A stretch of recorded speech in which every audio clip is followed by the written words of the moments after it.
आपल्या घरातला सदस्य, आपला माणूस तिथं मार खातोय, तो पण हक्कासाठी. आणि असं हे देशात पहिल्यांदा घडलंय की ह्या असलेल्या सरकार जी देशात चालली आहे ही तानाशाही सरकार आहे. ही 33 दिवस कोणाचं ऐकलं नाही.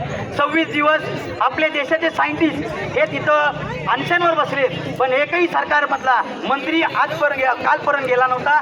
आज सकाळी जसं विरोधी पक्षातली लोक रस्त्यावर उतरली, जसं प्रत्येक गावातनं नागरिक प्रत्येक जिल्ह्यातलं नागरिक, प्रत्येक स्टेटमधनं नागरिक उतरला रस्त्यावर, तेव्हा या देशातल्या असलेल्या या सरकारने दखल घेतली आहे. मग अशा पद्धतीची जर अशी कृती करत असेल ही देशातली सरकार, मग आम्ही जायचं कुणाकडं?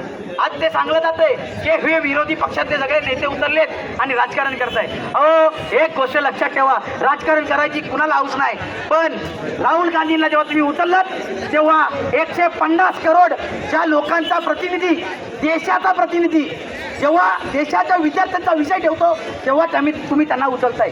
अहो, तुम्हाला असं का वाटतं की नागरिकांनी फक्त सहन करायचं?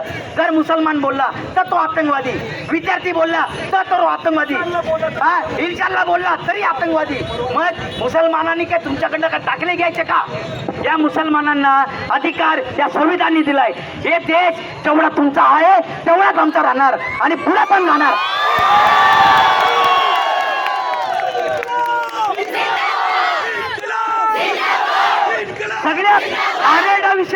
सगळ्यात घाणेरडा विषय 20 पोरं ही मेली गेली असं घोषित केली. पण माझा असा आरोप आहे, या देशातल्या सत्ताधारी जेवढे मंत्री बसलेत यांनी त्यांचं मर्डर केलंय. हे देशाची जी लोक हे जे मरतायत ना, हे कुणामुळे मरतायत, हे कशासाठी मरतायत? अहो, जर भविष्यातला यांचा एक इंटेन्शन आपल्याला क्लिअर आहे. यांनी काय ठरवलंय की देशातला जर विद्यार्थी जर शिकला नाही तर आम्हाला प्रश्न करणार नाही, म्हणून यांना शिक्षणच नाही द्यायचं, ही यांची मानसिकता आहे. काल पण आपल्या चिपळूणमध्ये काही असतील, कोण असतील मला नाही काही येणं देणं, त्यांनी आले आणि विरोधी पक्षाच्या नेत्यांसंदर्भात गैरवर्तन करतायत, चुकीच्या पद्धतीत बोलतायत. अहो, विरोधी पक्षातला व्यक्ती नाही उतरणार, मग कोण उतरणार? भाजपवाल्यांनी असलेल्या विद्यार्थ्या समर्थनात काहीतरी बोला. एवढी काय लाज विकन खोललीत काय तुम्ही?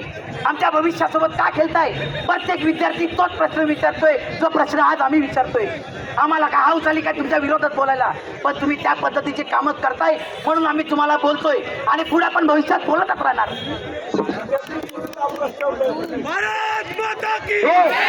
हे इथंच थांबले नाही, हे कुठपर्यंत थांबले? एखाद्या महिलेसोबत कुठल्या पद्धतीची वागणूक केली पाहिजे हे सुद्धा त्यांना समजत नाही. एखाद्या महिलेच्या वरती छातीवरती पाय ठेवून चालतायत, ही कुठली सभ्यता आणलीत? ते त्यांचे कपडे फाडले जात आहेत, ही कुठली सभ्यता आणलीत? ही लक्षात ठेवा, ही हुकुमशाही अजून जिवंत आहे.